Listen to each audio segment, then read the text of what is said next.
오늘 읽은 시편 63편의 말씀은 다윗 왕이 지은 시입니다.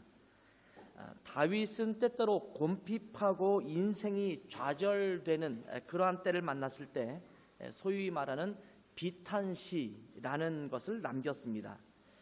비탄시, 말 그대로 비탄에 젖어서, 슬픔과 고통에 젖어서 쓴 시를 비탄시라고 말하게 되는데, 일반적으로 다윗이 비탄시를 쓸 때에는 악인의 포악한 괴계와 행악을 하나님 앞에 고발하고 이에 대한 하나님의 징벌을 간구하는, 그래서 일종의 저주를 담은 시들이 많습니다. 그래서 원수들에 대해서, 악인들에 대해서 하나님 저들을 좀 없애주십시오, 저들을 징벌해 주십시오, 이렇게 기도하는 내용들이 많이 있어요. 그래서 비탄시를 읽다 보면 이렇게 원수를 사랑하라고 말씀하셨던 주님의 말씀과 함께 또 원수를 향해서 그들을 좀 벌해 주십시오라고 말하는 그런 것들이 공존하는 것에 당황해야 하는 경우도 종종 있을 정도로 비탄시는 이 악인에 대해서 또 내 적에 대해서 이렇게 저주를 퍼붓는 그런 내용들이 많이 있는 것을 보게 됩니다. 그런데 시편 23편은 같은 비탄시이기는 한데 다른 비탄시와는 좀 다른 모양새를 띠고 있습니다. 이 시는 우리 시편 시를 읽을 때는 그 시가 기록될 때의 배경, 상황을 좀 알면 그 시를 이해하는데 훨씬 더 도움이 될 텐데요. 이 시는 다윗이 자기 자신의 친아들 중에 한 사람이었던 압살롬이 반역을 해서 왕위를 찬탈하려고 할 때에 유대 광야에서 숨어 지내면서 쓴 그런 시입니다. 이 상황의 배경을 좀 더 여러분이 아시려면 사무엘하서 15장을 좀 읽어보시면 그때의 이 다윗의 마음과 상태와 또 환경이 어떠했는지를 좀 더 자세하게 알 수가 있습니다. 여러분 한번 생각해 보십시오. 다른 사람도 아니고 자기 자신의 친아들이 자기 자신을 몰아내고 왕위를 차지하려고 아버지인 자기 자신을 죽이려고 달려드는 상황에서 척박한 유대 광야에 숨어있는 다윗의 심정이 어떻겠습니까? 제가 담임 목사인데 제 아들이 저를 내쫓아내고 담임 목사가 되기 위해서 막 저한테 달려들고 저는 어딘가 숨어서 정말 지낸다고 한다면 그 마음이 어떻겠어요? 물론 제 아들들은 신학을 하는 게 아니고 목사도 아니기 때문에 그럴 일 없지만 예를 들어서 그렇게 표현하는 거예요. 자식이 아버지에게 반역을 했다, 그냥 말을 안 듣는 정도가 아니라 죽이려고 달려든다, 이렇게 하는 상황 속에서 광야에 숨어있는 다윗의 심정을 가만히 생각해 보면 정말 한탄한 마음이 있었을 겁니다. 차라리 죽고 싶은 심정이 들었을지도 모릅니다. 고대의 많은 왕들이 그랬듯이 또 그 아들을 잡아서 능지처참을 시키고 싶은 마음이 간절했을지도 모릅니다. 고대 왕들을 보면 자식들이 너무 많으니까 그렇게 하다 보면 자식들을 이렇게 다 쳐 죽이기도 하는 그런 일도 종종 있었거든요. 여러분, 가장 가깝다고 여겼던 사람들에게 당하는 배신감이 얼마나 큰지 아십니까? 너무 가깝고 너무 친숙하고 너무나 나와 가까운 사이라고 생각되는데도 불구하고 어느 날 별것 아닌 문제로 또는 어떤 상황 속에서 나를 배신하고 떠나고 나를 욕하고 뒤에서 나를 비난한다고 생각해 보십시오. 그 절망감들은 엄청 클 것입니다. 다윗은 지금 그러한 심리적 고통을 겪고 있는 것입니다. 뿐만 아니라 다윗이 숨어있는 곳은 유대 광야입니다. 메마른 땅, 물도 구하기 쉽지 않은 땅, 푸석푸석 먼지만 날리는 땅입니다. 걸어도 이 물 한 모금 얻기는커녕 먼지만 푸석푸석 날리는 아주 달구어진 땅입니다. 그런데 밤만 되면 싸늘해져서 오들오들 떨 수 있는 그런 땅입니다. 한낮의 태양볕이 너무 혼곤해서 이제 혼절하기 십상인 그러한 척박한 땅에 왕궁에 있던 다윗이 숨어서 지내고 있습니다. 다윗이 느끼는 육체적 고통도 엄청났을 것입니다. 그런데 이러한 심리적 고통과 육체적 고통이 자기 자신을 엄습해 올 때에 얼마나 절망감이 있겠습니까? 근데 그때에 다윗은 오늘 읽었던 시편 63편을 노래한 것입니다. 하나님이여, 주는 나의 하나님이시라. 내가 간절히 주를 찾되 물이 없어 마르고 황폐한 땅에서 내 영혼이 주를 갈망하며 내 육체가 주를 앙모하나이다. 내가 주의 영광과 권능을 보기 위하여 이와 같이 성소에서 주를 바라보았나이다. 여러분, 혹시 여러분이 당하고 있는 고통이 있으십니까? 주변 분들 중에 아픈 분들이 많더라고요. 그래서 저는 아침에 기도하면서 그 매일매일 아침에 기도하는 특별한 기도 제목들이 있는데 그 기도 제목들과 더불어서 매일 빠짐없이 기도하는 분들은 이 아픈 분들을 위한 기도예요.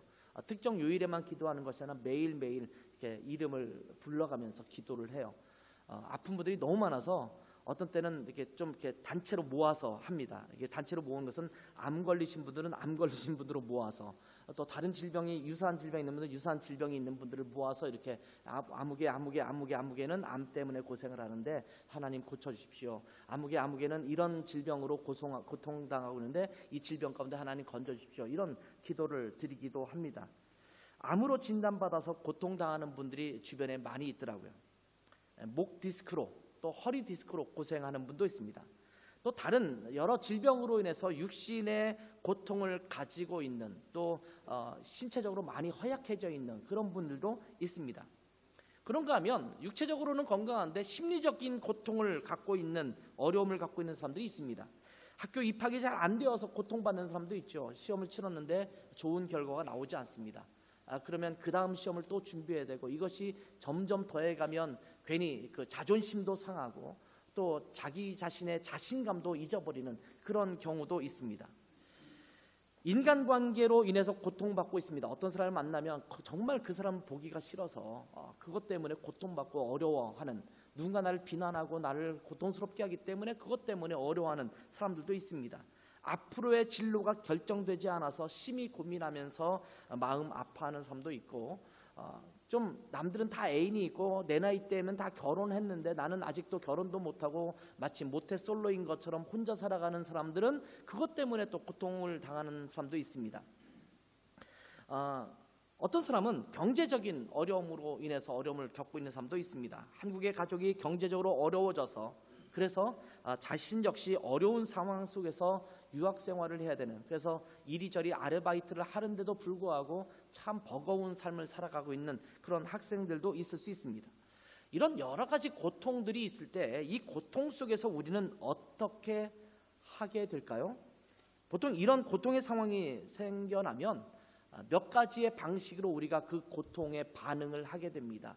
그 첫 번째, 그 하나는 고통을 주는 원인을 찾아서 그것을 원망하는 것입니다. 고통의 원인이 사람일 수도 있고 어떠한 상황일 수도 있습니다. 그러한 원인을 제공한 사람이나 상황을 원망하면서 불평을 하는 것입니다. 끊임없이 그것에 대한 비난과 또 원망과 또 불평, 이런 것들로 매일매일의 삶을 살아가는 경우가 많습니다. 그런가 하면 어떤 사람은 애써 무관심하려는 것이 있어요. 어떤 사람은 그 사람을 원망하고 그렇지만 어떤 사람은 그냥 무관심해버리는 거예요. 현실 도피형이라고도 말할 수 있습니다. 이런 사람들은 이 상황에서 도피하기 위해서, 이 고통을 잊어버리기 위해서 다른 것에 집중을 합니다. 게임, 드라마나 영화, 또 술과 담배, 또 심각하게 나아가면 마약이나 인터넷이나 포르노나 이런 것들에 빠져드는 것입니다. 고통스러운 현실에서 도피하기 위해서 그 모든 것을 잊을 수 있는 어떠한 것에 집중하는 것입니다. 그래서 때로 이런 분들은 중독에 이르기도 합니다. 이러한 도피에는 건전하게 여겨지는 것들도 포함되어 있습니다. 지금 아까 말한 것들은 비교적 별로 좋지 않은 것 같다라고 느껴지는 거지만 어떤 것은 건강하게 느껴지는 것도 있습니다. 예를 들면 일을 한다든지 학업을 열심히 한다든지 이런 경우도 있어요. 책을 열심히 읽는다든지 또 연습에 몰두한다든지, 정말 책이 좋아서 또 공부가 좋아서 일이 너무 중요하기 때문에 열심히 하는 사람도 있지만 그 중에 어떤 사람들은 현실을 도피하기 위해서 책이나 연습이나 공부나 일에 몰두하는 사람들도 있습니다. 이것이 도피형이에요.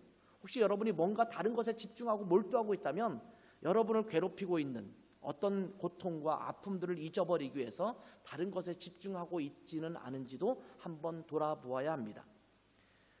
또 한 가지의 반응은 나름대로 극복하려고 노력하는 것입니다.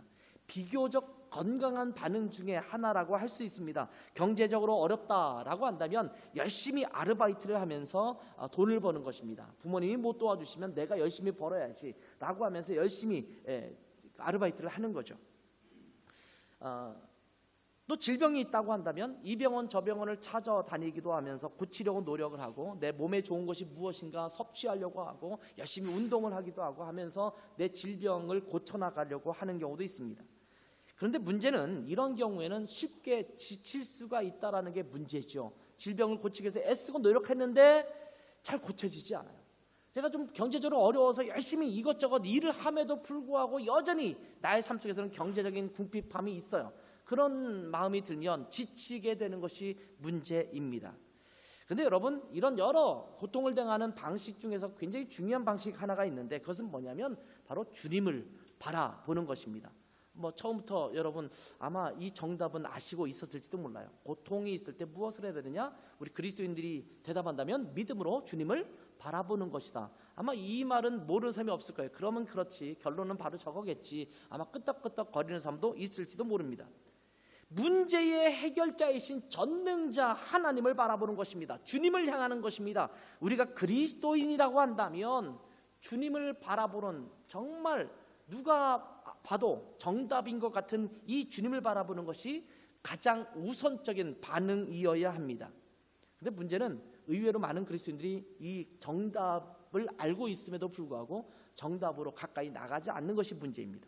오늘 본문을 보면 힘들고 어려운 상황에 접한 다윗은 이 마지막 방법을 택했습니다. 아마 이것이 가장 현명한 방법일 것입니다. 왜냐하면 우리 주님이 모든 일의 열쇠가 되기 때문입니다. 그렇다면 이 힘들고 어려운 때에 다윗은 하나님을 바라보면서 어떻게 했는지를 살펴보면서 우리가 고통스럽고 힘들고 어려운 상황에 처했을 때 우리가 어떻게 하나님을 바라볼 것인가를 한번 배우도록 하겠습니다. 그 첫 번째 먼저 우리가 살펴볼 것은 다윗은 하나님을 하나님으로 인정했다라는 것입니다.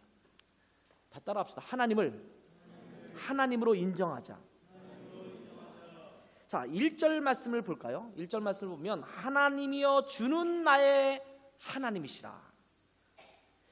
여기 보면 주는 나의 하나님이십니다. 이렇게 고백합니다. 하나님을 향해서 부르면서 주님은 바로 나의 하나님이십니다. 이렇게 고백하고 있는 것입니다.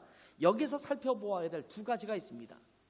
하나님이요, 주님은 나의 하나님입니다 라고 말했을 때 살펴볼 두 가지. 그 첫 번째는 하나님의 하나님 되심을 고백하는 것입니다. 여기서 말하는 하나님이라는 단어, 우리는 너무나 많이 접하기 때문에 하나님이라는 단어가 우리 가운데 감동이 안 될 수 있어요. 우리 교회에서 너무나 자주 접하는 단어 중에서 감동이 그래서 덜 되는 것이 있거든요. 너무나 많이 접하기 때문에. 은혜라는 단어도 그래요. 은혜가 얼마나 감격스러운 단어인지 몰라요. 그런데 때로 우리는 은혜를 너무 가볍게 여겨요. 십자가도 마찬가지죠. 십자가는 어마무시한 사건이죠. 그런데 그 십자가를 너무 우리는 많이 접하고 많이 보기 때문에 십자가에 대한 감격이 무뎌진 경우가 있습니다. 그런데 그 중에 하나가 하나님이라는 단어도 마찬가지예요. 하나님이라고 부르면서 그 하나님이 어떠한 분이신가에 대해서 때로는 잊어버리고 망각해버리는 경우가 많다라는 것입니다. 하나님의 하나님 되심이라는 것은, 이 하나님은 엘로힘은 보통 구약 성경에서 하나님이라는 단어를 쓸 때 가장 많이 사용했던 단어 중에 하나입니다. 이 엘로힘이라는 단어는 창조주, 전능자라는 의미를 갖고 있는 그런 단어입니다. 주님은 전능자이십니다. 주님은 창조주이십니다. 주님은 못하실 것이 없으신 분이십니다. 이런 고백을 지금 드리는 겁니다. 하나님은 하나님이십니다. 하나님은 전능자이십니다. 하나님은 창조주이십니다. 하나님은 못할 것이 없는 모든 것을 주관하시는 그런 분이십니다. 그런 하나님을 내가 믿습니다. 이런 고백을 드리고 있는 겁니다. 우리가 하나님을 믿고 따른다고 말하지만 종종 하나님을 무능력한 하나님처럼 여길 때가 있습니다. 하나님께 기도하고는 있지만 하나님께서 못 들어주실 수도 있다라고 생각하기도 합니다. 하나님께서 우리의 기도를 안 들어주실 때도 물론 있습니다. 하나님의 뜻이 아닐 경우에 우리가 하나님 앞에 기도해도 그 기도를 들어주시지 않을 때도 있습니다. 그러나 하나님의 능력이 부족해서 못 들어주시는 것이 아닙니다. 하나님은 안 들어주시는 것입니다. 하실 수 있지만 안 하시는 것입니다. 그런데 우리는 종종 하나님을 어떤 때는 하실 수 있지만 어떤 때는 하실 수 없는 분으로도 여길 수 있다라는 겁니다. 지식적으로는 우리가 하나님은 전능하신 분이라고 그렇게 알고 있습니다만 정작 그 상황에 봉착하면 하나님이 전능하신 분이라는 것을 망각할 때가 많습니다. 여러분 혹시 안 그렇다고 반문하시겠습니까? 여러분 안 그렇다면 여러분의 그 문제, 그 상황에 봉착했을 때 여러분은 두려워하지 말아야 합니다. 걱정하지 말아야 합니다. 그런데 우리는 하나님, 그런 전능하신 하나님을 믿는다라고 말하면서 어렵고 힘든 상황 속에서 온갖 걱정과 근심과 두려움 속에 지낼 때가 얼마나 많은지 모릅니다. 모든 상황이 아름답게 종료가 된다고 한다면 그제서야 하나님은 정말 전능하신 분이다 이렇게 고백할 수 있겠지만 그 과정에서 결과가 아직 나타나지 않는 그 과정 속에서 우리는 얼마나 두려워하고 불안해하면서 걱정하고 있습니까? 혹시 여러분 지금 그 걱정 가운데 있지 않습니까? 그 두려움 가운데 있지 않습니까? 그 불안 가운데 있지 않습니까? 전능하신 하나님이 나의 하나님이라고 고백하면서 사실은 내 삶의 모든 환경 속에서 여전히 걱정을 담고 살고 있다면 전능하신 하나님을 인지하지 않거나 못 믿고 있는 것입니다. 하나님은 하나님이십니다. 전능자이시며 창조주이십니다. 만물의 주관자이십니다. 하나님께서는 주권자이십니다. 주권자라고 하는 것은 모든 것을 마음대로 조종할 수 있는 분이라는 그런 표현입니다. 그렇다면 내가 당하고 있는 모든 상황을 주관하시는 분이 바로 하나님이시다라는 고백인데 이 사실을 분명히 인정하고 고백하는 것만으로도 얼마나 힘이 되는지 모릅니다. 여러분이 처해 있는 그 상황, 그 모든 과정, 그 모든 것을 주관하시는 분이 누구시다? 하나님이시다라는 거예요. 전능자 하나님이시라는 거예요. 이 고백을 하나님 앞에 드리는 여러분 되셨으면 좋겠어요. 그런데 여기 보면 하나님은 하나님이십니다 이렇게 말하고 있지 않고 주는 나의 하나님이십니다 이렇게 고백하고 있어요. 누구의 하나님? 나의 하나님. 하나님이 전능자이시고 창조주이시고 주권자이신데 나와 관계가 없다면 그게 내게 무슨 유익이 있겠습니까? 예를 들어서 내가 경제적으로 지금 어렵고 힘든 상황에 놓여져 있는데 누가 내게 와서 삼성그룹의 이건희 회장이 돈이 많다더라 이렇게 말하면 위로가 됩니까? 아니 그분이 돈이 많은 것과 나랑 무슨 관계가 있어요? 그런 아무런 의미가 없지 않습니까? 저희 교회가 이제 교회당 건물을 구입하고 매달 이렇게 갚아가고 있지 않습니까? 그럴 때 어떤 분이 한국에는 어느 아무개 교회가 엄청 크고 거기 건축비도 엄청 들었는데 그 교회는 돈의 여유가 좀 경제적 여유가 있대더라. 그 교회를 좀 찾아가면 어떻겠느냐?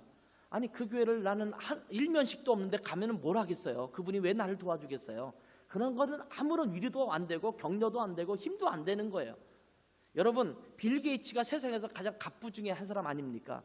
빌 게이츠가 돈이 많다라는 게 여러분에게 위로가 됩니까? 여러분이 돈이 없을 때 빌 게이츠가 돈이 많지 기분 좋네 그분이 날 언젠가 도와주실 거야.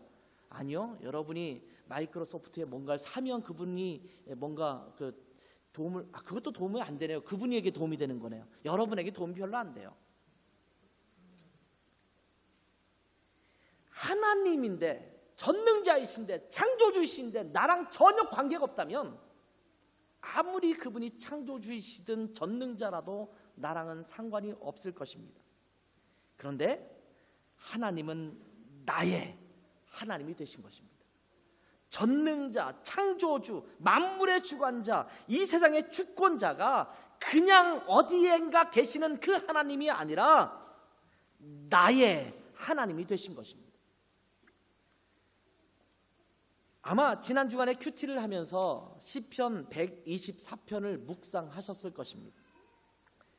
이 시편 124편은 이렇게 고백하고 있습니다. 이스라엘은 이제 말하기를 여호와께서 우리 편에 계시지 아니하셨더라면 우리가 어떻게 하였으랴. 사람들이 우리를 치러 일어날 때에 여호와께서 우리 편에 계시지 아니하셨더라면 그때에 그들의 노여움이 우리에게 맹렬하여 우리를 산채로 삼켰을 것이며 그때에 물이 우리를 휩쓸며 시내가 우리 영혼을 삼켰을 것이며 그때에 넘치는 물이 우리 영혼을 삼켰을 것이라 할 것이로다. 우리를 내주어 그들의 이에 씹히지 아니하게 하신 여호와를 찬송할지어다. 우리의 영혼이 사냥꾼의 올무에서 벗어난 새같이 되었나니 올무가 끊어짐으로 우리가 벗어났도다. 우리의 도움은 천지를 지으신 여호와의 이름에 있도다. 여기 보면 여호와께서 우리 편에 계시지 않았더라면 어찌 되었을까요? 이렇게 다윗이 반문하고 있는 겁니다.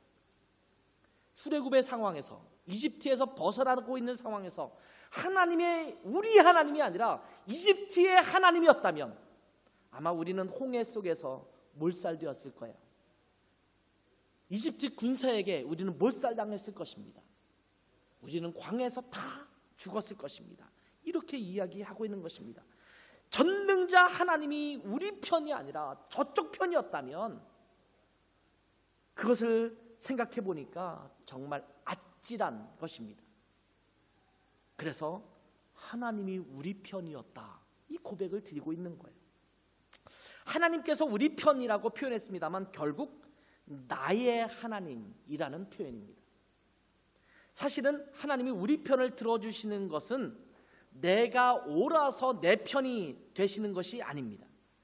하나님께서 택해 주셨기 때문에 하나님께서 그 편에 계신 거예요. 이스라엘을 하나님께서 선택하셨어요. 이집트는 옳지 않고 이스라엘은 옳기 때문에 이스라엘 편에 선 것이 아니라 하나님께서 이스라엘을 선택하셨기 때문에 이스라엘 편에 계신 거예요. 다시 말하면, 바꾸어서 말하면 이스라엘이 하나님께 속해 있기 때문에 하나님께서 이스라엘 편을 드시는 거예요. 나의 하나님이라고 말할 때 내가 뭔가 옳아서 내가 잘 살고 있기 때문에 하나님 앞에 정직한 삶을 살고 있기 때문에 하나님이 나의 하나님이 되시는 것이 아니에요. 하나님께서 나를 선택하셔서 예수 그리스도로 말미암아 구원해 주셨기 때문에 하나님의 자녀가 되게 하셨기 때문에 나의 하나님이 되신 거예요. 이것은 엄청난 고백인 거예요. 얼마나 든든합니까? 하나님께서 내 편이십니다. 전능자, 창조주, 주권자 하나님께서 나의 하나님이십니다. 종종 축구 경기를 할 때가 있잖아요. 국제적으로 이렇게 서로 경기를 하게 될 때가 있어요. 근데 우리 한국 선수들이 축구 경기에서 싸울 때 가끔씩 일본이나 아니면 중국이나 이런 데서 올라오는 어떤 그 평들이 있어요. 이 평들을 쭉 볼 때 가끔씩 그런 표현들이 등장해요. 한국에 아무개가 있기 때문에 그 편이 이길 수밖에 없어, 이런 표현을 쓸 수 있거든요. 아무개가 있기 때문에, 뭐 누구라고 특정한 인물을 말하지 않겠습니다만 역사적으로 보면 굉장히 그때 한 사람씩 있었잖아요. 차범근 선수를 비롯해서 그게 쭉 나가면 요 근래는 이제 손흥민 선수라든지 뭐 지금 이강인 선수가 이제 막 떠오르는 샛별처럼 등장하고 있는데 누가 있어서 그 팀이 대단했다, 이렇게 말하는 거예요.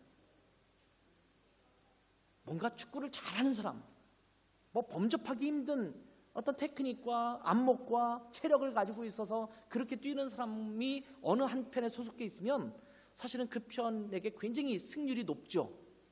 뭐 메시가 어디에 속해 있느냐에 따라서 뭐 그 팀이 얼마만큼 전력을 갖고 있느냐 이런 걸 따지지 않습니까? 저희가 지금은 하고 있지 않습니다만 옛날에는 매년 그 5월 달이 되면 저희가 그 체육대회를 했었어요. 운동회를 했었습니다. 저희 이번 상반기에도 육사생도 한 명이 왔다 갔습니다만 저희가 이제 매년 상반기쯤 되면 육사생도 한 명이 우리 교회에 있다가 가거든요. 독일로 파견된 육군사관학교 생도가 쭉 있다가 이 마지막 때쯤 돼서 드레스덴에서 한 6개월 머물다 가요. 그럴 때 되면 거의 우리 교회를 나와서 함께 신앙생활을 할 때가 많아요. 근데 그때 체육대를 하면 청백팀으로 나눠서 이렇게 제비 뽑아서 청백팀을 나눠서 이렇게 경기를 하게 되는데 마지막 가장 점수가 높은 게 릴레이 달리기예요. 달리기를 하는데 이어 달리기를 하는 거예요. 근데 그때마다 어느 팀마다 뭐 누구에게 주목하냐면 육사생도가 어느 편에 있는가를 주목해요. 근데 지금까지 저는 여기 17년 동안 사역하지 않았습니까? 육사생도가 있는 편이 진 적이 없어요. 항상 릴레이는 육사생도가 있는 편이 이겨요. 무슨 소리냐면 그만큼 달리기, 체력 이쪽이 뛰어나다라는 겁니다. 한 사람이 들어가 있기 때문에 그 팀이 그냥 이기는 거예요. 전능 주권자 하나님, 창조주 하나님, 주권자 하나님이 우리 편에 계신다면 무엇이 두렵겠습니까? 다윗은 그것을 고백하는 거예요. 하나님이여, 주는 나의 하나님이십니다. 내 편에 계십니다. 이 고백을 드리는 것입니다. 압살롬의 하나님이 아니라, 적의 하나님이 아니라, 나를 두렵게 하고 고통스럽게 하는 것들의 하나님이 아니라 나의 하나님이 되셨다라고 말하고 있는 겁니다. 이것이야말로 모든 상황에서 담대하게 믿음으로 승리하게 하는 귀한 고백이 될 줄 믿습니다. 하나님, 나의 하나님, 내 편이 되어주시는 하나님.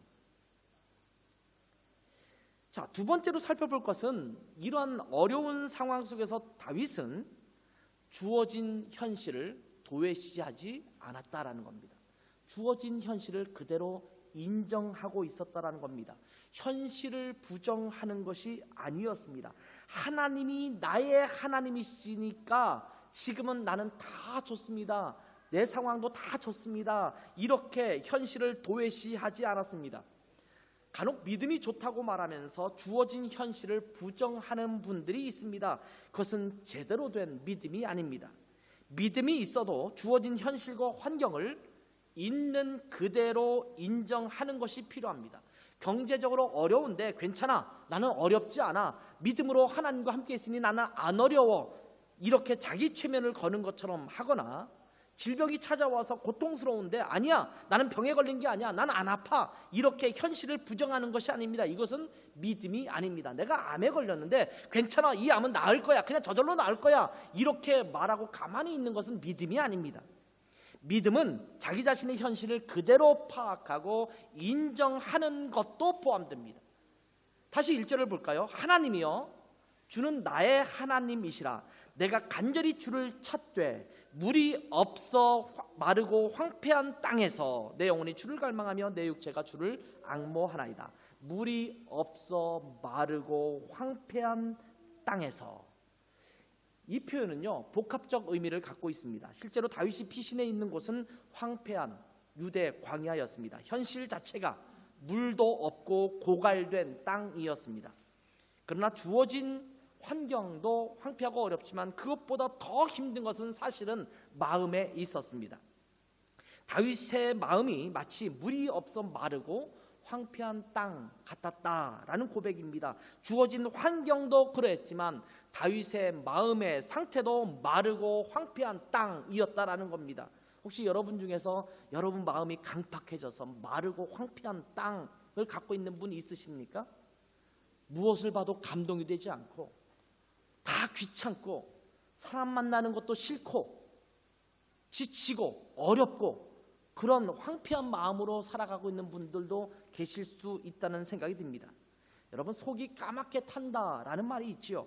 속이 다 타서 숫덩이처럼 검게 되었다라는 말을 사용하기도 합니다. 속이 바짝바짝 마른다, 이런 표현을 쓰기도 합니다. 이것이 우리의 마음의 상태일 수도 있다라는 겁니다. 자기의 현실을 직시하는 눈이 필요합니다. 믿음으로 본다고 해서 현실을 제대로 보지 않으면 안 되는 것입니다. 때로 그리스도인들이 믿음으로 본다고 하면서 현실을 완전히 무시하는 경우가 있습니다. 그래서는 안 됩니다. 실력이 없으면서 무조건 믿음으로 학교에 합격하거나 취업이 되도록 졸라대면 되겠습니까? 안 되겠습니까? 현실을 봐야 돼요. 내 실력이 부족하고 내가 어려우면 그 어려움을 어려운 대로 인정할 수 있어야 돼요. 만약에 실력도 없는데 학교에 무조건 붙게 해준다, 그러면 하나님은 불공평한 하나님이 되실 것입니다. 자신의 현실을 냉철하게 바라볼 줄 알아야 합니다. 그리스도인과 비그리스도인, 넌크리스찬과 크리스찬의 차이점은 현실을 분명하게 인식하되 그 현실 속에서 하나님이 주신 비전을 바라보고 현실을 뛰어넘어가느냐, 그 현실에 안주하느냐의 차이입니다. 여리고성이 강력한 것은 동일하지만 그 여리고성이 강력한 것을 부인하지 않고 그것은 정말 강력하고 우리가 싸워서 이길 상대는 아니지만 하나님이 우리와 함께 하시면 그 성을 이길 수 있을 것이다라는 믿음을 갖고 하나님의 비전을 갖느냐, 그 여리고성이 너무나 강력하니까 우리는 할 수 없다라고 하는 마음을 갖느냐의 차이입니다. 근데 현실을 부정하면 안 돼요. 현실이 엄청난데 괜찮아, 그건 별것도 아니야, 이렇게 말해서는 안 된다라는 겁니다. 있는 그대로 주님께 나아가는 여러분 되셨으면 좋겠습니다. 주님이 힘들어요. 주님 정말 죽고 싶어요. 이렇게 자기 자신의 상태를 하나님께 고백하는 것이 필요합니다. 그러면 우리의 작은 신음에도 응답하시는 주님께서는 그 간절한 부르짖음을 듣습니다. 그리고 말씀하십니다. 내가 다 안다. 이 말씀이 얼마나 은혜로운 말씀입니까? 저는 이 주님의 음성이 들릴 때마다 너무나 감격하고 감사해요. 내가 알아. 내가 너를 모르는 게 아니야. 너의 상황을 내가 그냥 알고 있어. 너가 어떤 상황에 처해 있는지 나는 다 보고 있어. 걱정하지 마. 하나님이 보고 있으시다면 걱정할 거 없는 거예요. 수영장에서 수영을 처음 배울 때 내가 수영을 잘 못하기 때문에 물을 많이 먹기도 하고 허부적거리기도 하고 깊은 그 물 깊이 속에서 내가 빠져 죽을 것 같은 생각이 들 때도 있어요. 근데 코치가 나를 보고 있으면 괜찮아요. 문제는 코치가 나를 안 보고 있고 그러면 문제가 심각한 거지만 코치가 나를 보고 있다면 나는 죽지 않아요. 코치가 나를 그냥 허부적거리게 내버려 두는 이유는 내가 그렇게 해서 뭔가 배워야 될 것이 있으니까 내버려 두는 거예요. 하나님이 우리를 향해서 말씀하시는 거예요. 너 힘들고 어렵지 고통스럽지 알아. 내가 다 알아. 내가 보고 있어. 이 말씀이 얼마나 위로가 되는지 몰라요. 그래요? 저 힘들지만 알아요. 주님께서 보시고 있다면 괜찮아요. 내가 이거 한번 견뎌볼게요. 할 수 있어요. 죽지 않아요.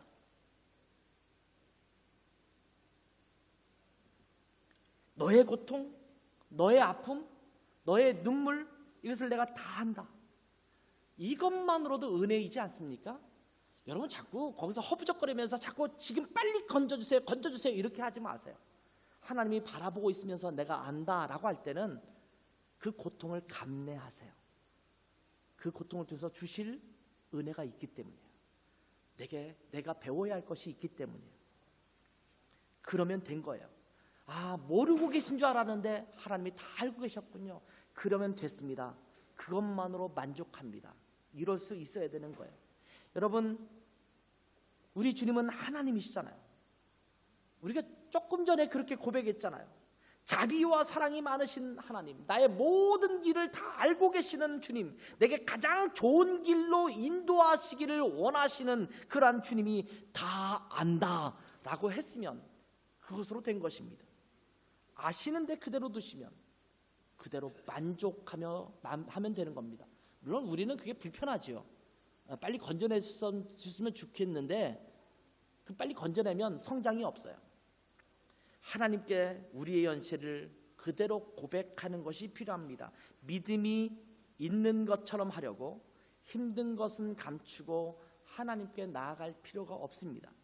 예수님께서도 십자가의 고통을 앞에 두셨을 때 이렇게 기도하셨습니다. 내 아버지여, 만일 할만하시거든 이 잔을 내게서 지나가게 하옵소서. 그러나 나의 원대로 마시옵고 아버지의 원대로 하옵소서. 예수님께서도 자기의 고통을 그대로 하나님께 아뢰었습니다. 하나님 걱정하지 말아요. 십자가 내가 넉넉히 감당하겠습니다. 이렇게 하지 않으셨어요. 하나님 하실 수 있다면 할만하시거든 이 잔을 좀 내게서 좀 옮겨주십시오. 힘들어요. 그러나 예수님도 거기서 멈추지 않고 하나님이 다 아시죠. 알겠습니다. 내가 지어야 될 십자가라면 제가 지겠습니다. 이렇게 고백하는 거예요. 저 아파요. 저 요즘 너무 힘들어요. 이렇게 현실을 인정하면서 하나님 앞으로 나아가는 것이 필요합니다. 여러분 현실을 인정하라고 했다고 해서 이렇게 하지는 마세요. 나 아파요. 나 어려워요. 나 힘들어요. 징징징징 대면서 계속 그 자리에 남아있으라고 하는 말이 아닙니다. 현실을 인정하라는 것은 내 현실을 내 눈으로 직시하라는 거지 거기서 불평에 앉아있고 또 거기서 징징대고 있고 거기서 힘들다라고 말하고 있으라는 것이 아닙니다. 그 안에 현실을 인정하면서 주님을 바라보는 것입니다. 거기에 주저앉아 있지 마세요. 어떤 사람은 자신의 피로나 육체적 질병, 경제적 어려움 또 진학이나 진로에 대한 어려움을 잘 인식하면서 그것 때문에 고통스러워요. 그런데 영적인 어려움과 영적인 상태는 별로 관심을 갖고 있지 않는 경우도 많습니다. 여러분의 육신적 필요나 현실보다 어쩌면 영적인 상태가 훨씬 더 중요해요. 영적인 상태가 살아있으면요, 현실적 어려움을 넉넉히 이기는 힘이 됩니다. 영적인 갈급함을 느껴야 됨에도 불구하고 그 갈급함을 못 느낄 때가 많아요. 그러면서 육체적인 어려움, 육신적 어려움, 상황적 어려움에만 매여 있는 경우도 많아요. 그럴 때는 거기서 헤어나오기가 너무나 어려워요. 여러분의 영적인 갈급함이 필요합니다. 영적인 상태를 여러분이 깨달아야 돼요. 내가 영적으로 지금 굉장히 나태해져 있구나. 영적인 상태가 별로 좋지 않구나. 하나님과의 관계가 지금 어그러져 있구나. 이것을 회복해야겠다라고 하는 그 상태를 깨달아야 됩니다. 우리의 영혼이 때로 더 병들어갈 때가 많아요. 그런데 그것에 대한 인식 자체를 하고 있지 않기 때문에 룰루랄라 학교 생활하고 연습하고 직장 생활하고 가정 생활하면서 그냥 급급한 거예요. 그러면서 모든 것이 잘 되고 있는 것처럼 느껴요. 아니요, 우리의 영적인 상태도 되돌아봐야 합니다. 그래서 하나님, 제가 영적으로 너무나 많이 어렵습니다 라고 하는 고백도 드릴 수 있어야 합니다. 그렇다면 이러한 우리의 메마른 상태, 힘들고 어려운 상황, 우리의 메마른 영혼을 살피면서 우리가 어떻게 해야 할까요? 주님을 갈망하며 앙모함으로 하나님께 나아가야 합니다. 갈망한다라는 것은 목말라 한다라는 겁니다. 정말 목말라요.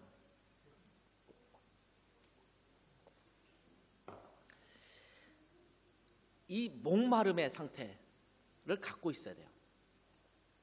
또 앙모한다라는 것은 모든 힘을 다해서 애타게 찾는 것, 이것을 앙모한다라는 표현을 쓰고 있는 겁니다. 뭘 하나 찾기 위해서 온 집안을 다 뒤집으면서 찾듯이 찾아내는 것, 이것을 말하는 겁니다. 예전에 살던 집에서, 지금 이 사택에 살기 전에 그 전에 살고 있던 집에서 어느 날 정원에서 그릴을 하고 있었습니다. 그때 저희 집에서 정원에서 그릴을 종종 했거든요. 성도들도 찾아와서 그릴도 하고 많이 그렇게 했었습니다. 근데 옆집 강아지가 그릴을 할 때가 되면 종종 기어 들어옵니다.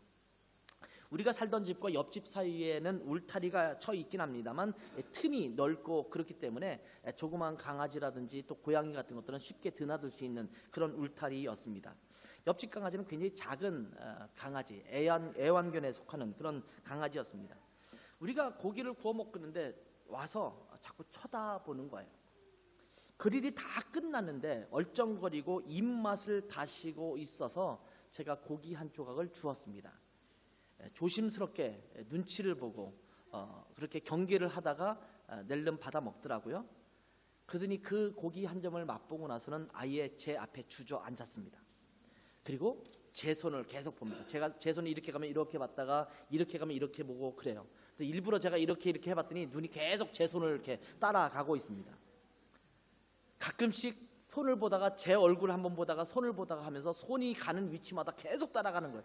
혹시 이 손이 어떻게 하다가 자기에게 한번 이렇게 올까 아마 생각을 하고 있는 것 같습니다. 그 모습이 너무 귀엽고 처량해서 또 고기 한 점을 주면 날름 받아 먹고 계속 제 옆에 앉아서 제 손을 계속 쳐다보고 있습니다. 아, 고기 한 점의 갈망이 저렇구나, 이런 생각을 했어요. 더운 여름철이지만 교회 마당을 손질해야 될 때가 많습니다. 2주일에 한 번씩 쓰레기통에 쓰레기를 치우러 오거든요. 그렇기 때문에 쓰레기를 치워가는 그런 주간에는 제가 정원 손질을 좀 일부러 해요. 왜냐하면 쓰레기통 치우기 전에 거기에 채워서 쓰레기를 좀 버려야 되기 때문에 쓰레기통을 비우는 주간에 보통 정원 손질을 많이 하게 됩니다. 2주일에 한 번씩 이렇게 하게 되는 거죠.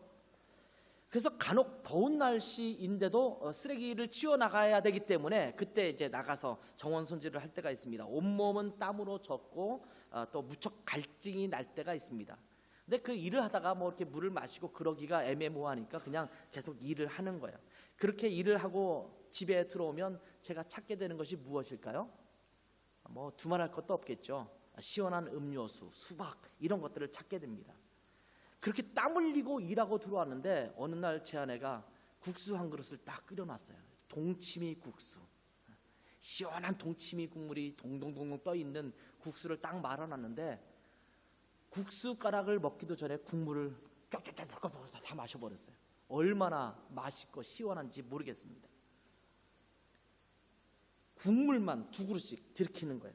어제도 꽤 더웠죠. 길거리 찬양 전도를 하고 집에 돌아와서 이제 목양실에서 설교 준비를 합니다.